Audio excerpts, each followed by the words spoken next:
স্বাস্থ্যসেবা জনগণের দোরগোড়ায় পৌঁছে দিতে যশোরে ২৮৩টি কমিউনিটি ক্লিনিক রয়েছে। এখান থেকে বিনা খরচে চিকিৎসা ও ঔষধ পাচ্ছেন প্রান্তিক জনগোষ্ঠী।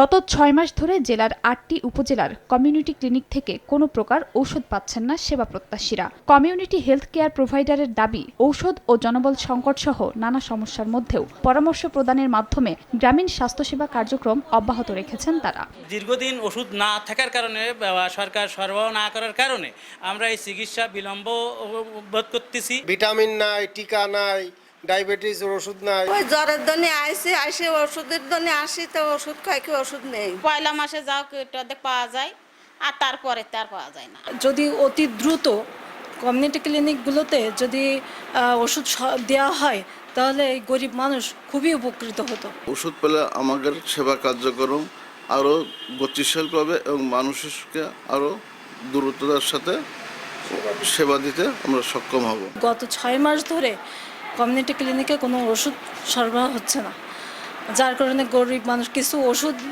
মানুষ যারা আসে তাদেরকে আমরা কিছু ওষুধ লিখে দিই। তারা যাদের সামর্থ্য আছে তারা বাইরে থেকে কিনে নেয়, আর যাদের সামর্থ্য নেই তারা আর কিনতে পারছে না। চাচ্ছি যে তাদের সঠিক স্বাস্থ্যসেবাটা দিতে, তার জন্য আমাদের প্রাপ্য ওষুধটা আমাদের দরকার।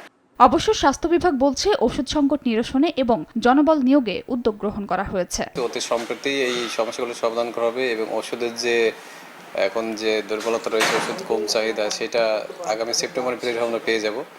এর সাথে হচ্ছে যে কমিউনিটি ক্লিনিক যেসব জায়গায় শূন্য পদ আছে সেই পদগুলো পূরণের ব্যাপারে গভর্নমেন্ট উদ্যোগ নিয়েছে। সিভিল সার্জন অফিসের তথ্য মতে জেলার ৮ উপজেলার ক্লিনিক থেকে বছরে প্রায় ৩০ লাখ মানুষ স্বাস্থ্যসেবা গ্রহণ করেন। সময় সংবাদ, যশোর।